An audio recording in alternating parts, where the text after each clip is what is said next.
One. All right, everyone, welcome back. This is Partially Derivative. We're finally back. It's been a while. We took a break, but hopefully we'll be back, and we say this every time, but Yeah, actually. you know it is what it is. All right. As always, I'm Noah Guzik, and I'm joined by Alec Sugar. So say hello, Alec. Hello. All right. So we're trying something a little different today. I thought it would be unique to do a video podcast, except Alec is in a particularly unflattering position right now. So Okay. he will, well, you can't deny that.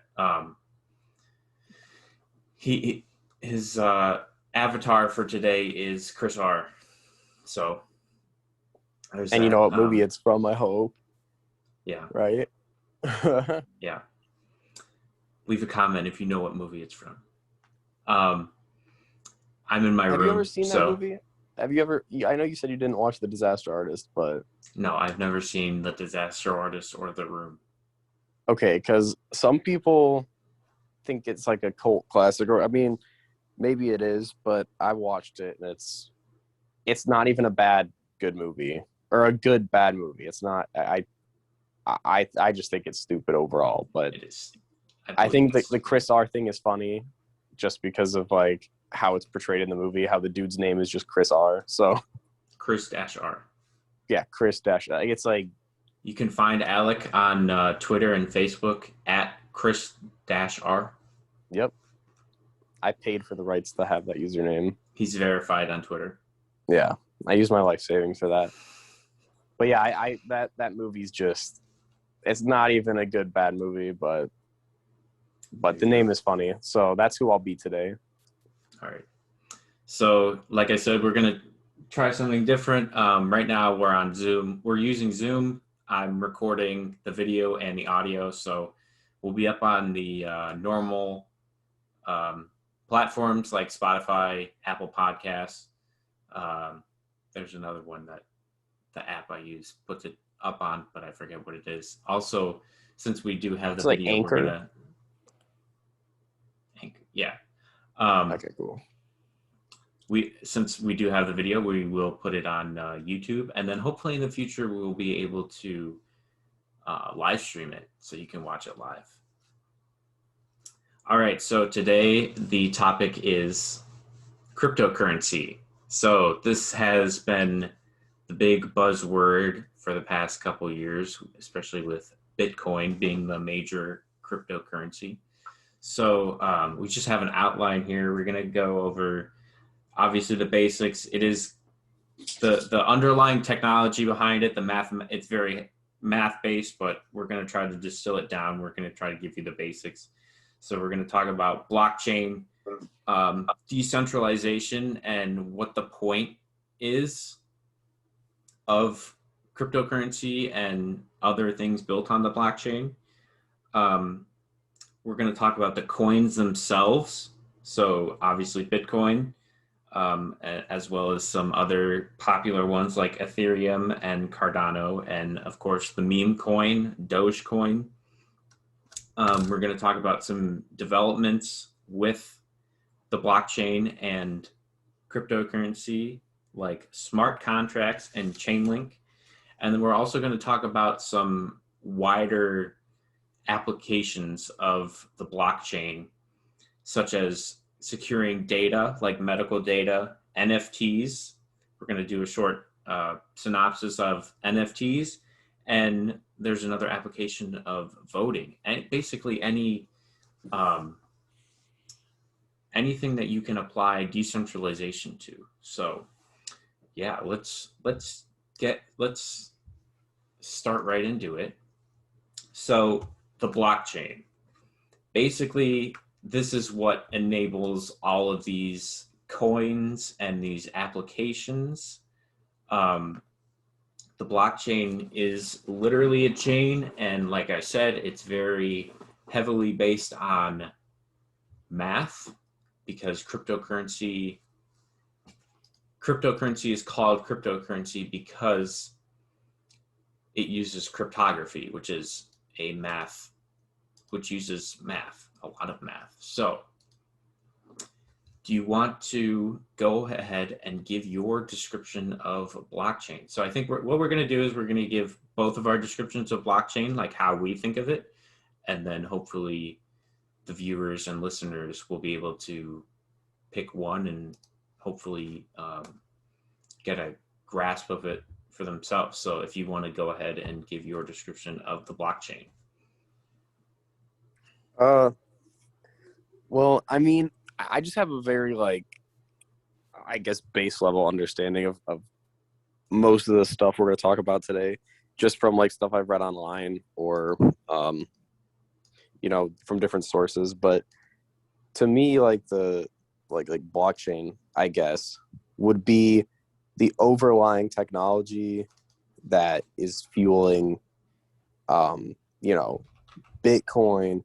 and say Ethereum and all these different Cardano, all these different currencies or I guess protocols or, because like the Ethereum blockchain, people usually say, I'm going to buy Ethereum and they mean Ether. But I think some people don't realize that like Ethereum by itself is like this was way more massive than just, Ether, the token. So there's a lot more, like smart contracts that can be done on Ethereum, on the blockchain, NFTs. So I guess like if you look at Bitcoin, it's the first kind of technology like this to come out. But I don't think it's the most valuable asset in the space. I think it just kind of has that name recognition. And so, and it's because, before that, there was no blockchain technology that was out on the internet anywhere. So I think that's what makes it valuable and its limited supply. But to like the definition of blockchain, I think maybe you could give that. But to me, it's just, I think we talked about earlier, you have, I think you said it's called hashes, like functions that you solve. And that's how miners can verify the blockchain through proof of work or verify like a block.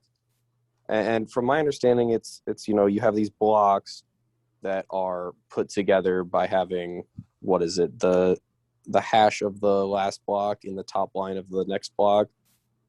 So you can verify which that this one does come after this one, and I believe it's called the Bitcoin ledger is the history of all those transactions. So I'm not sure. I don't have a deep understanding of that aspect.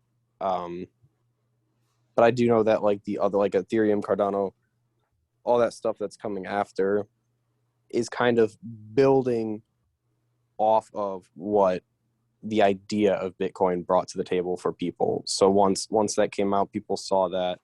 I think that it's getting better and better. But like, I think blockchain is kind of like that base idea that you have all these other cryptocurrencies like being built off of.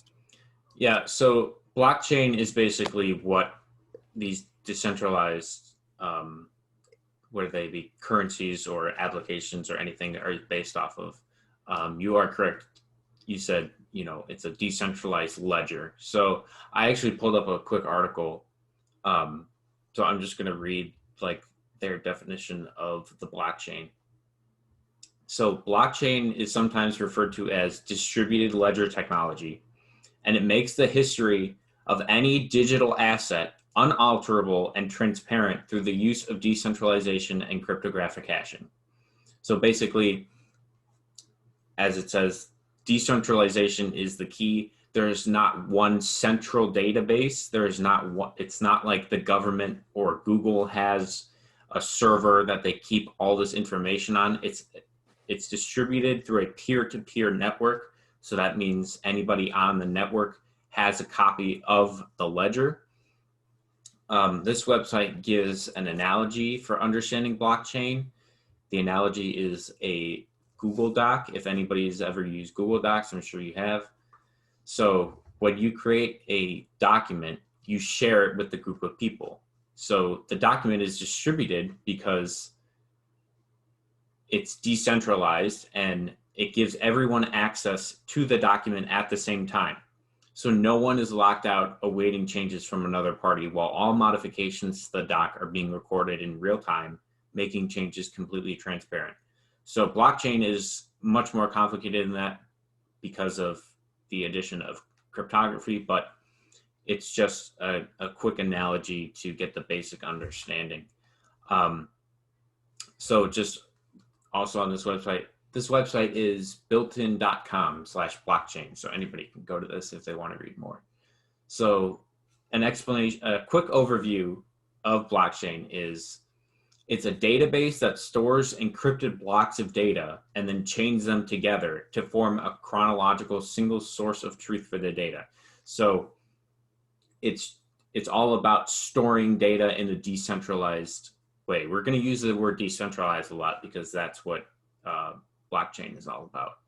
So these digital assets, they can be, information stored digitally. They can be these coins or these tokens. These assets are distributed instead of copied or transferred. So again, they're distributed amongst the peers on the network.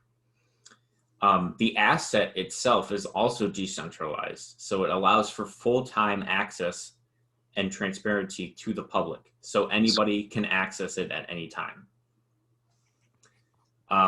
There's also, it's a transparent ledger of changes, preserves integrity of the document.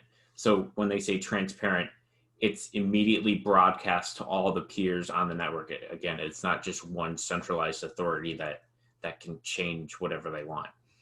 And then the inherent security measures of the blockchain and the public ledger make it a prime technology for almost every single sector. So anything that you need to keep secure, that you need to keep verifiable to the public,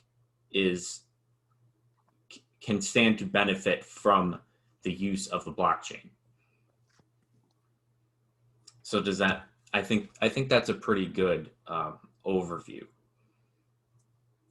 So these blocks, again, it's all about data.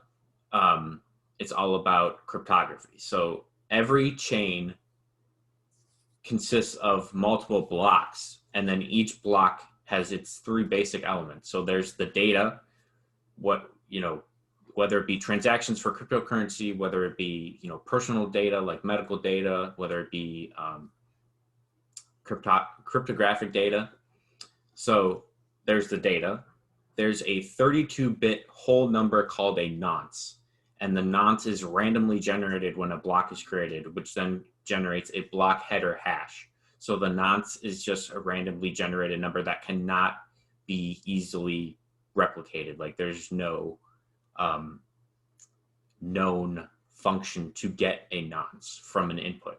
And then of course there's the hash, which is again using, it would be a 256-bit number, which uses SHA-256 hashing, which is just a cryptographic algorithm that spits out a 256-bit number.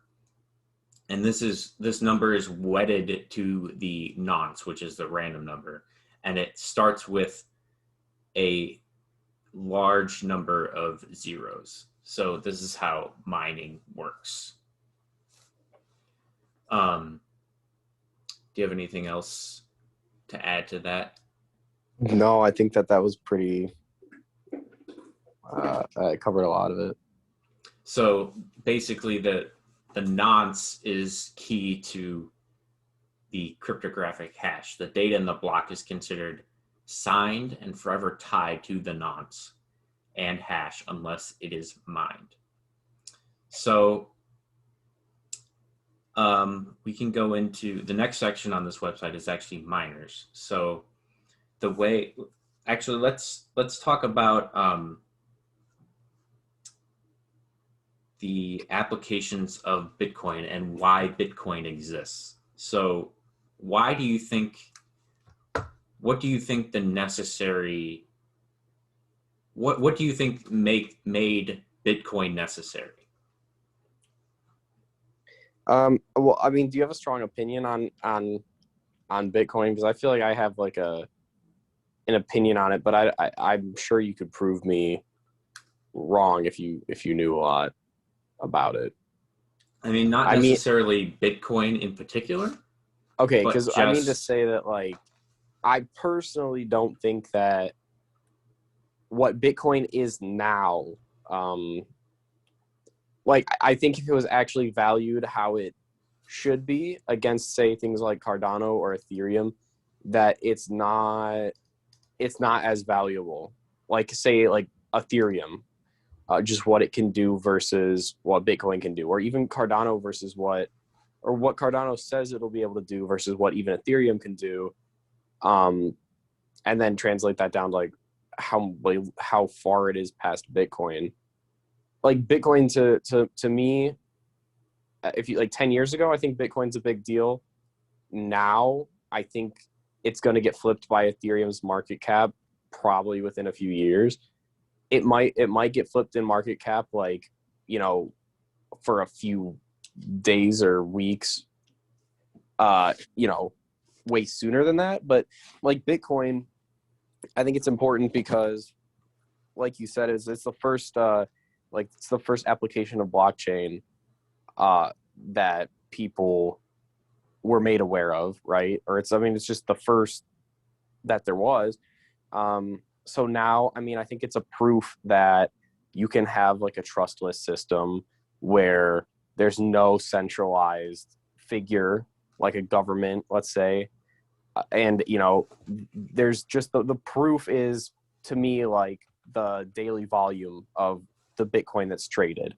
The fact that you know a hacker can't go in and I mean I'm sure there are ways to hack, but I think I don't know what it would be called, but it would not be a hack of the network. It would be a hack of the actual users. So I would have to, you know, email you and get information from you that would enable me to actually get into like say your account and get your keys. so yeah. So I So just the think the way privacy, the security, everything that Bitcoin does is important, but I think it's been iterated on. Like if you, I guess this is the easiest way for me to put it is it's like basically if you took the original iPhone and it was still worth more than, say like an iPhone 12 today, right? Like an original boxed iPhone probably sells more than a new iPhone solely because it's like it's an artifact, not an artifact, but it's a you know it's a piece of history at this point. It's right. not selling on its actual value. I think you know an iPhone 12 is a million times more powerful and computational. I don't know what you'd say computational ability than a original iPhone is. Just like Bitcoin is not the best of the best anymore, but I believe it's still It's being just the traded at such a first. high valuation because of you know Yeah, that I think what it comes there's down a to lot now is of limited there's a supply lot and of sentiment. factors. There's a lot of factors influencing the price of Bitcoin for sure. There are and I just you know I think it's the fact the price movement we've seen in the past.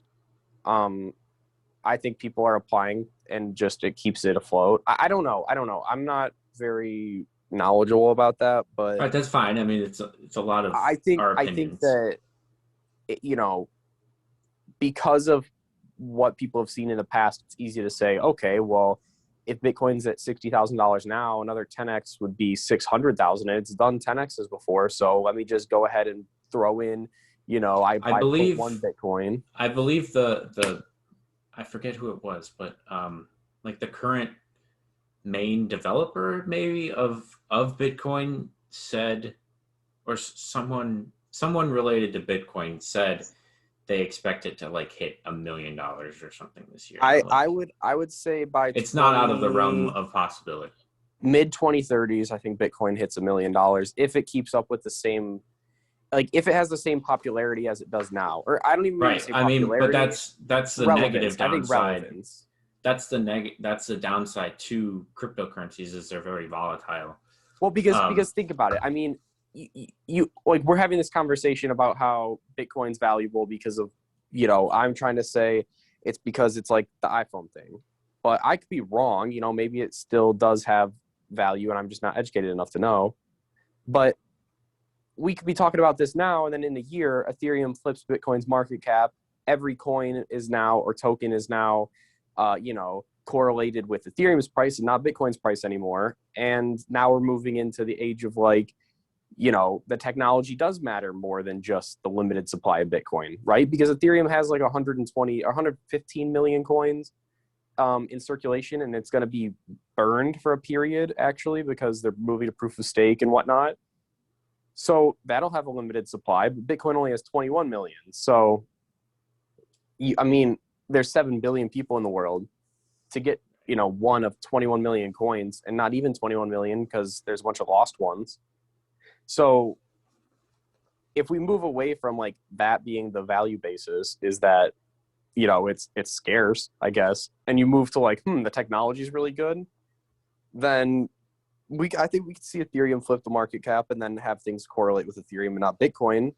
But then at the same time, I could also see where Bitcoin stays dominant for whatever reason, and it ends up hitting $1 million. And,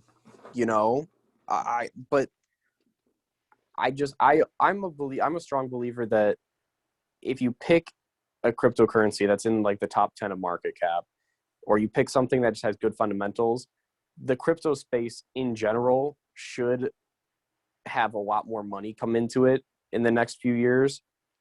So, having the coin that you like right now, like Cardano, having it at $1, don't look at the actual price, just look at the market cap and say, okay, if I have this many in supply and we hit this price, what will the market cap be?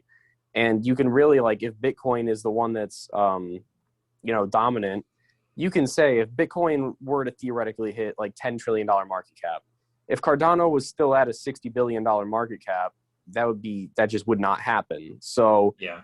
Whatever percentage you think Bitcoin can move the market cap of your favorite coin, and that's maybe where it'll be because things correlate with Bitcoin. We'll get into the different like types of coins and stuff like that. But I wanted to go back to like Bitcoin itself was created as like, think of it like literally digital gold, essentially, because no, but that's not what it was created for, though, is what I'm saying. But I'm just saying it's just like it's an alternative to fiat currencies, which are just it's backed by something other than a government. Yeah. So that's right now, I guess. No one knows why no one knows who created it. It's just the people who created it published the white paper under the pseudonym Satoshi Nakamoto, and nobody actually knows who that is. Do you think it's a group of people, or do you think it's a single person? I think it's a single person. Really? You think a single person was able? See, I think it almost has to be like multiple people. I don't know if somebody, unless they're like really smart, but the original white paper was only nine pages, and now all these new cryptocurrencies have like 100+ pages of their white papers. So a white paper is just a description, a paper written by the original developers of the coin or the blockchain, and it's just a description of why they created it and how it works, basically. I tend to think it could just be a single person, but I mean, maybe not. I don't see why. Yeah, I mean, nobody knows. It is kind of weird. Like, why do you think? Okay, here's another question. Why do you think they chose to remain anonymous? Because the entire idea behind it was like a decentralized thing, and if you don't have a figurehead for it, I think it's more. I don't know how you put it. Like it's. Have you ever heard someone's voice or listened to a song, but then you watch the music video, or you see a picture of that voice actor, and you're like, "Huh, that's not what I thought they looked like," and it kind of taints your image of whatever it is. Yeah. I think the person who made it or the group is like, if we have a centralized figure, that might make people judge this crypto, they're this idea against who I am or what we are or where we're from or something like that. Whereas that's not what it's about. It's about having this system that's like by the people. It's verified by people on proof of work. That's actually that makes sense. I don't know though. That could be it, or it could just be because they're like, I don't want to be famous. I don't know. It could be like shallow like that. Yeah. So, what was I going to go to next? So, Bitcoin is obviously the biggest coin right now. It's essentially like digital gold, as in it doesn't. The only thing backing it is the value that people attribute to it. It doesn't have any inherent value. So, going along the gold analogy, I'm sure people have heard of the process of mining. So, mining in this sense does not use, it's not physical mining with like pickaxes and stuff, but it's actually it's computer mining. So you use computers to mine. So this actually has this website actually has a very good description of mining. So when I stated before that each block has a nonce and a hash, this website says that miners create new blocks on the chain through a process called mining. In a blockchain, every block has its own unique nonce and hash, but also references the hash of the previous block in the chain. So mining a block isn't easy, especially on large chains. So Bitcoin, this is proof of work. Bitcoin uses proof of work. So miners use special software to solve the incredibly complex math problem of finding a nonce that generates an accepted hash. So because the nonce is only 32 bits and the hash is 256 bits, there are roughly 4 billion possible nonce hash combinations that must be mined before the right one is found. When that happens, miners are said to have found the golden nonce and their block is added to the chain. So this is how proof of work and mining works. There's a nonce and a hash, and you basically get a lot of CPU power, and you have to compute this nonce hash combination. Or I'm sorry, finding that you compute the nonce that generates the hash. So this comes into, like you mentioned earlier, the concept of, is it possible to hack the network? So making a change to any block earlier in the chain requires not remining not just the block with the change, but all of the blocks that come after. This is why it's extremely difficult to manipulate blockchain technology. It can be thought of as safety in math, since finding golden nonces requires an enormous amount of time and computing power. So this is the concept of proof of work, which basically... And I think too, like, doing that would be not cost effective at all. Like, you would probably spend more money on computing power than you would be making. Essentially, the only way, and this was written in the Bitcoin white paper, the way that you would attack the network is to have 51% of the computing power of the network. So basically, you would have to pool 51% of the computing power of the blockchain, the Bitcoin blockchain network, which would allow you to create fake blocks faster. Because you have 51% of the computing power, you can create blocks faster than the rest of the 49% of the computing power of the network. Do you think it's possible that, I mean, okay, so mining is isn't it becoming really like energy intensive? Yes. So because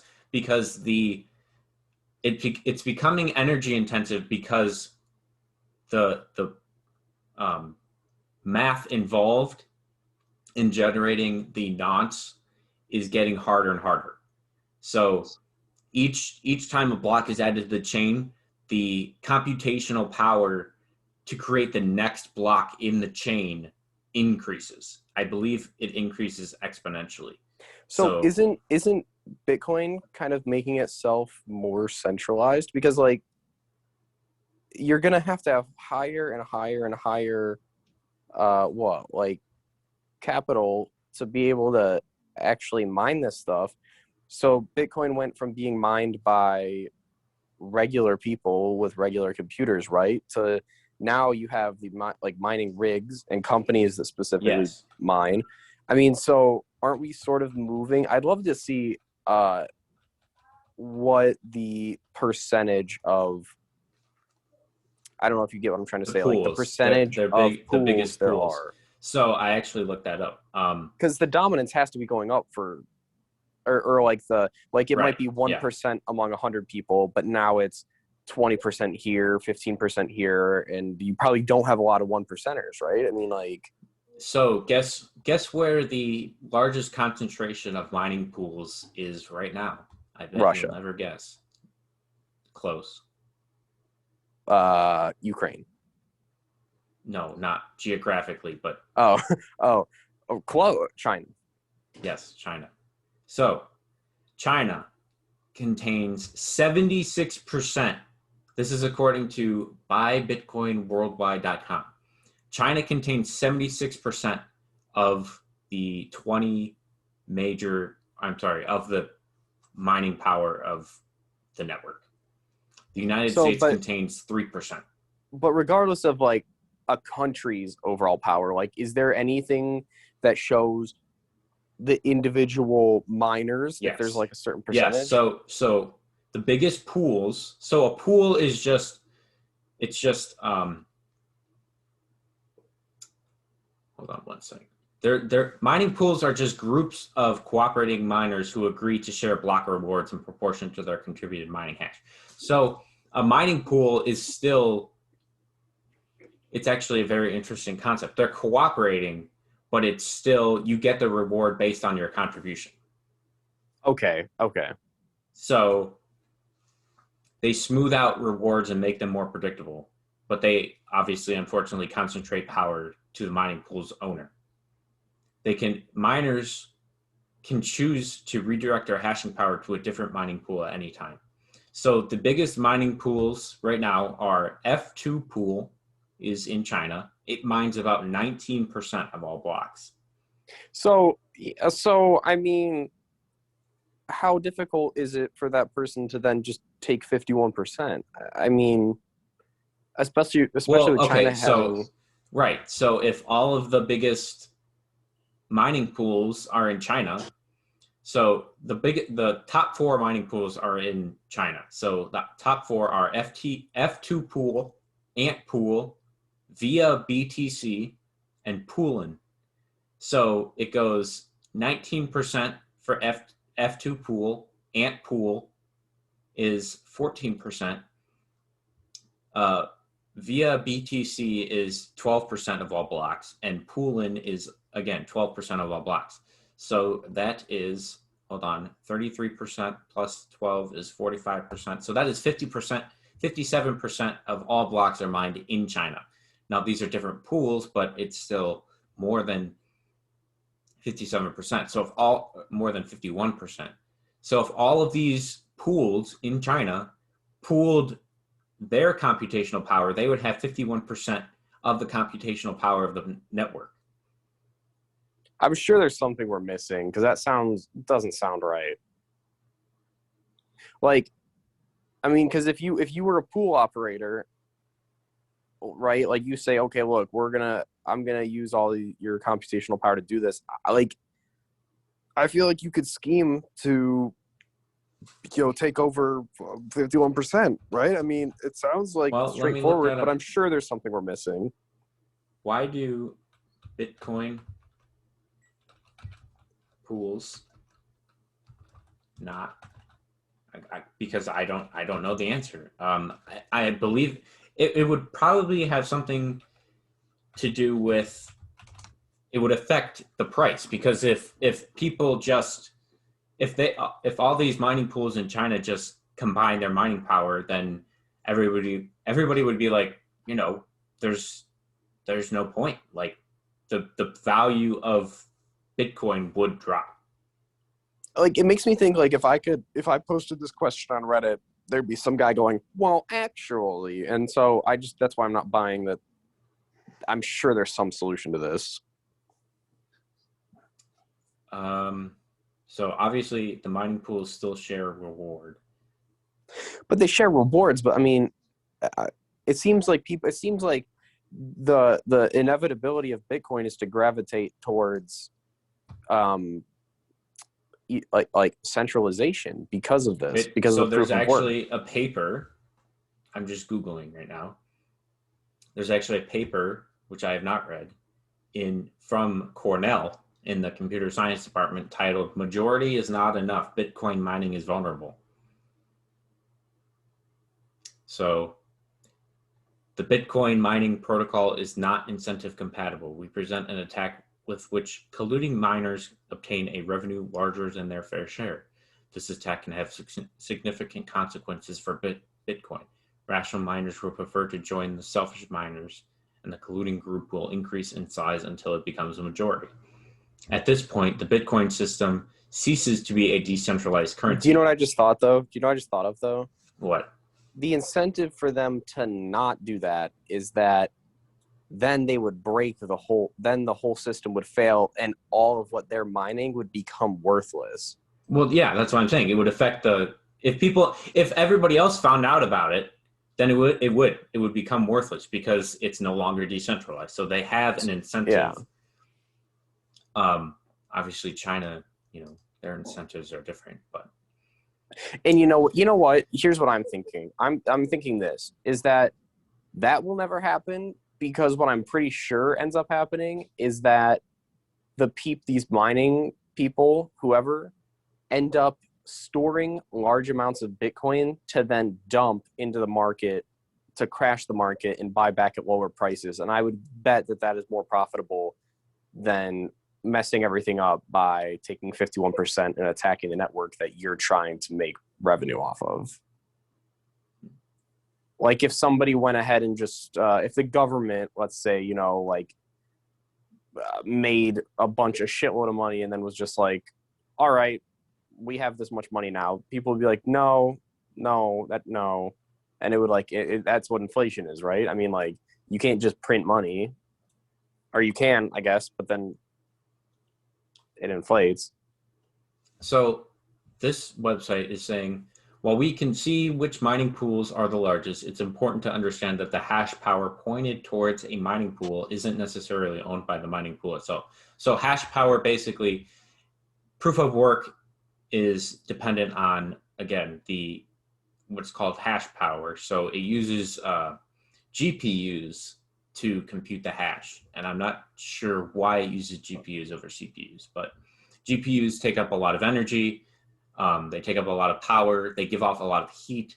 So these Bitcoin farms, it's basically a bunch of GPUs strung together. So Bitcoin miners can switch mining pools easily by routing their hash power to a different pool. So the market share of pools is constantly changing. So, I mean, I haven't found anything, but obviously there are circumstances where people could attack the network, but then, like you said, you're kind of biting the hand that feeds you, right? You're kind of screwing yourself. So I'm sure there's other roundabout ways that people use to make more money, more than their fair share, right? Like I said. All right, so that's Bitcoin, right? So it uses proof of work. It was the original cryptocurrency. It was created in 2009 by the persons known as Satoshi Nakamoto, and you can read the white paper online. It is somewhat more math-based. It is technical. These white papers are technical, so I guess the point that we're trying to make is that we can, kind of take the technical side and distill it down for somebody who doesn't have a technical background to understand. But That's Bitcoin. It's the obviously the largest cryptocurrency right now. It took off, just in the past couple of years. It skyrocketed, and it might continue to climb. We both have a little bit of Bitcoin. So let's move on to Ethereum. What is your what are your thoughts just in general on Ethereum and its applications? I like Ethereum a lot more than I like Bitcoin or Litecoin. I think Cardano has a lot of like, okay, so this is where I'm going to get into like more of like speculation type stuff, because like Ethereum to me has the first mover advantage that Bitcoin does, except for in the space of like, let's say like smart contracts and the real like DeFi applications. I think that Cardano can do a lot of that, and it'll be able to do maybe even more. But at a certain point, I think that Ethereum is making the necessary upgrades to stay dominant in the space. I think a lot of things are built on Ethereum, like different tokens or different applications that people are already using. And a lot of things that are built off of Ethereum are blockchain agnostic, so they can be used with other tokens or applications. So I just think that the Ethereum network is already pretty massive compared to like, say like Cardano is the one that everyone says is going to, take Ethereum's spot, the Ethereum killer, right? But I think it's more, that's like a David versus Goliath situation. And I don't know that Cardano, will be able to gain the momentum to really do that. And I also don't know that, that there can't be more than one winner, right? Like I don't think Ethereum has to be the only, like the one winner in this scenario. I think that there will be a lot of different applications that come out in the next few years. I don't think that Ethereum will stay completely dominant, but I do think it'll be the biggest, the biggest like smart contract and basically just like the biggest second layer to the internet. I don't think Cardano will take its spot. I think Cardano will have usefulness, but I definitely think Ethereum will flip Bitcoin's market cap in the next few years, and I think Ethereum will pull ahead as the most dominant in the space. But I'm not sure that it'll be seen that way, just because Bitcoin, I think, will have a higher price per coin for a pretty long time. I don't know that maybe Ethereum per coin will ever pass Bitcoin, just because it's completely different market supply. So I think you might have Ethereum reaching into that number one spot as far as market cap, but people will still see Bitcoin as like the store of value, safer kind of investment, because Ethereum is used for more, it's transacted more. So I think it'll have a more volatile price maybe. And Bitcoin, I think people will hold on to more, and it'll be kind of like that gold to say, a more volatile asset. So I think people will still stock up on Bitcoin, but I think Ethereum will kind of overshadow Bitcoin by a long shot. I don't know that Bitcoin gets flipped by anything other than Ethereum in the next few years at least, but I definitely could see, I think it'll be Ethereum, Bitcoin, Chainlink, and I don't know what else will be. I think that'll be what the market caps are though in a few years. Is Ethereum number one? I think Bitcoin will be number two. I think Chainlink will definitely be number three. And then after that, I couldn't really say. I think you'll have more of the small players, but Ethereum, I think is being, what's the term? Slept on. I think it's being slept on by a lot of people because of like Bitcoin's mania, and people aren't able to understand yet. Like I don't even fully understand Ethereum, but I know like when I listen to people talk about it, or I listen to really smart people, like I don't think people realize what Ethereum will do because it's more complicated than Bitcoin. People already don't understand what Bitcoin is, but it's easy to tell them like, look, there's 21 million Bitcoin that'll ever be mined. The price is determined, here's the market cap. It's a little bit straightforward, but I think that Ethereum just has so many different applications and so many different use cases that it's hard to say what the price could even go to. Yeah. So I think you can do more technical analysis on Bitcoin and say Bitcoin doesn't do anything for the most part. This is how the price has moved in the past. This is how we suspect it'll move in the future. And I think that's enough for Bitcoin. You can bank on Bitcoin being over $100,000 probably by 2023. I would say $1 million by mid 2030s. But with Ethereum, I think you could see the price just go to places where you can't even project out yet because you don't have as many market cycles, and there's just so many different applications it could adopt. But I'll let you go ahead. yeah, so I'm just gonna backpedal a little bit and just be like, okay, what is Ethereum? Yeah, you should probably go ahead with your what is thing, and then I'll just because yeah, okay. So when we say Ethereum, there's a difference between Ethereum and ETH. So Ethereum is the platform, it's the network, it's the blockchain that ETH is used on. So Ethereum, like you said, is different from Bitcoin because Ethereum is not just used, it's not just a cryptocurrency. Ethereum is the network that these other applications are built on. These what they want to be used, what they want the network to be used for is decentralized finance. They want it to be these decentralized applications. So and Ether is basically the gas that runs the network. right. So Ether is the coin itself. So the applications are, they include decentralized finance. They have listed decentralized autonomous organizations, NFTs.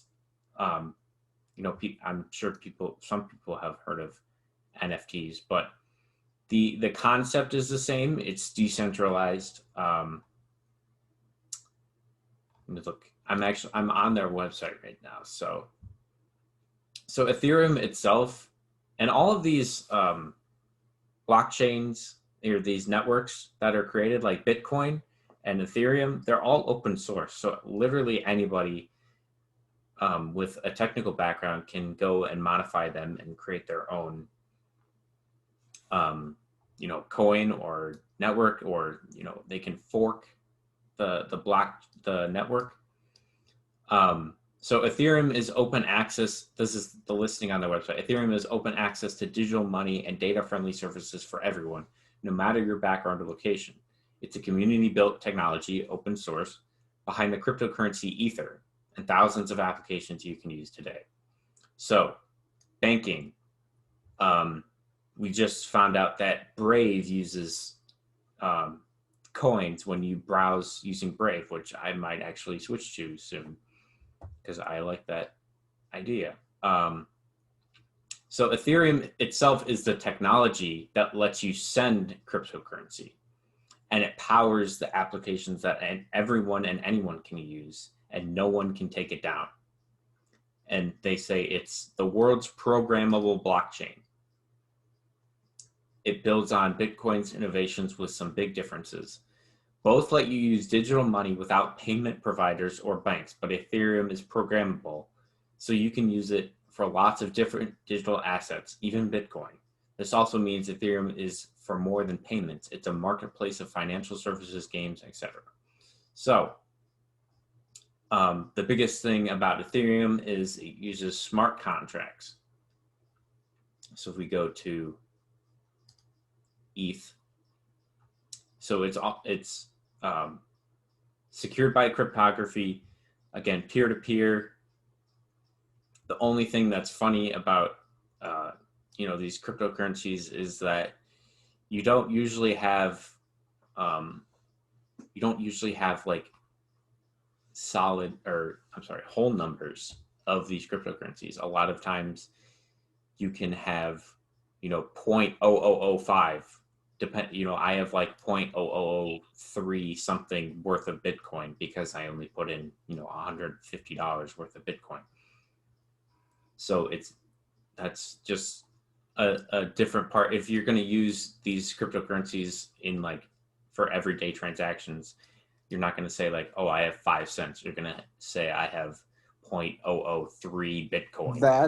That's where I see Ethereum as being more valuable, is because like you've heard of USDC, right? So USDC runs on the Ethereum blockchain. I think that's what bridges the gap. That's what bridges the gap for me, as far as like you have 0.000 whatever, and I don't care about having 0.000 Bitcoin, because I'm not going to ever use it for transactions. I'm just going to hold it. Just like you could have like point whatever grams of gold or whatnot. Nobody uses gold to buy things usually, but you can get cash. There's cash that was backed by gold. So I think Ethereum, like USDC on Ethereum, that's where I see that. Like Visa announced that they're using USDC, or not. Or Visa announced, I think, that they're testing the application of having USDC used on the Ethereum blockchain. So they're basically using the Ethereum blockchain for transactions because it's faster or something and cheaper. So like USDC is called a stable coin, so its value does not change like Ethereum does. So I'll just read the description of ETH versus Ethereum. So ETH is the lifeblood of Ethereum. When you send ETH or use an Ethereum application, you'll pay a small fee in ETH to use the Ethereum network. So Visa would pay their fees in ETH, yes, for using USDC to transact. So that's the value of, they'd say, oh, they're using USDC, so why does that help Ethereum ETH investors?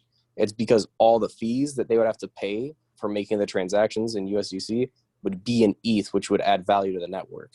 So that's like, so I don't know much about all of Ethereum's other applications, but I do know that if you take USDC and how the fees are paid in ETH for that, and you extrapolate out and think about everything else that the Ethereum blockchain can do, what the network can do, and the fees for that stuff are paid in ETH.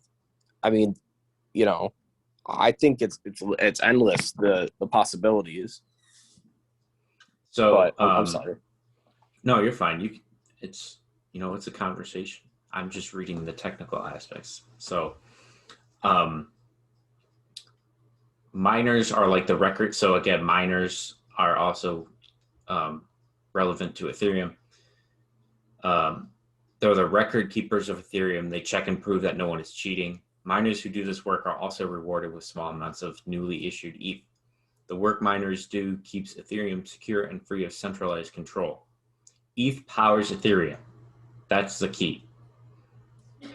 ETH will become even more important with staking. So we'll get into that later. So where was I just looking at? So actually, I think what we're going to do is, because I'm not exactly sure how long we've been going, but it seems like a long time. So maybe we'll actually split this into two parts, and we'll end on why do these things have value? Why is Bitcoin worth, whatever it is now, $35,000 US, and it was at one point it was 60,000. So why does ETH have value? But why do any of these things have value? So this says ETH is valuable in different ways to different people. For users of Ethereum, ETH is valuable because it lets you pay transaction fees. Others see it as a digital store of value because the creation of new ETH slows down over time. More recently, ETH has become valuable to users of financial apps on Ethereum. That's because you can use ETH as collateral for crypto loans or as a payment system.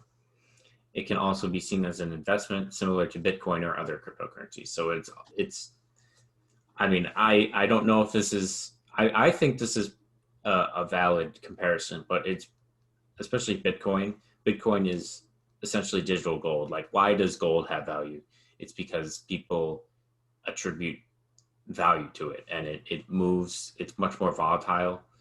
There's a lot of things that influence, the value of Bitcoin. Ethereum, I think, is actually more stable because it does, again, since ETH powers Ethereum, it actually has applications, and it has value because you can use it for something.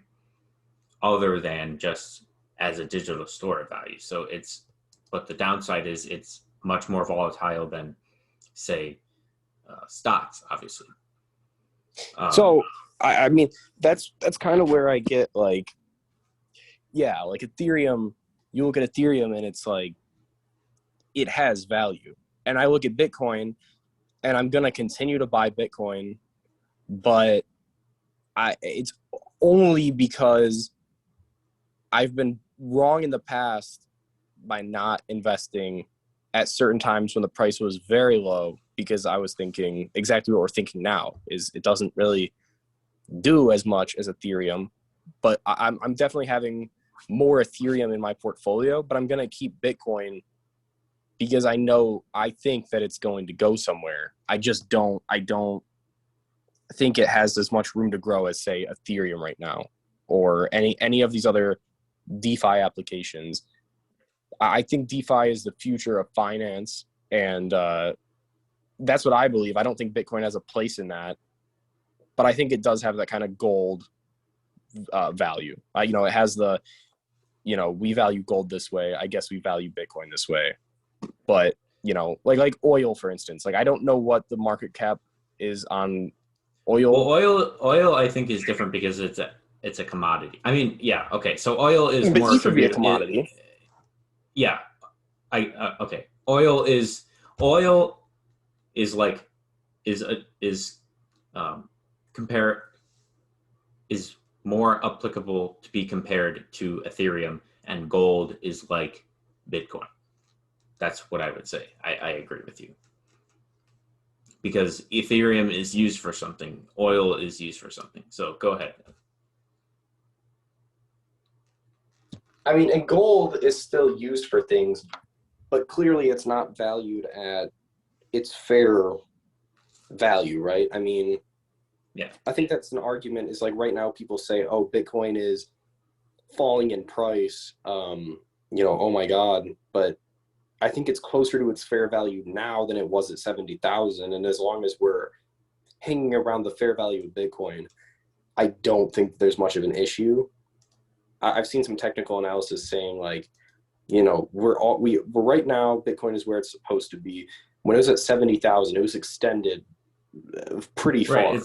It's like any stock. The market will adjust to what the actual value is of a company or the commodity. So I think, like I said, we're going to end it here. We'll actually split this into two parts. The next part next week, most likely, hopefully, it'll be posted next week. It might be recorded earlier, but yeah, the next part will go into other things built on the Ethereum blockchain, other coins. So there's stable coins, shit coins, and collectible tokens. We'll go into DeFi, and we'll go into NFTs and DAOs. We'll do some research on that, and we'll come back to you on that. And then we'll go into other blockchain technologies like smart contracts, Chainlink, and Oracle applications, and also the biggest meme coin right now, which is Doge. So yeah, I think it'd be fun to kick it off with Doge, maybe. Yeah.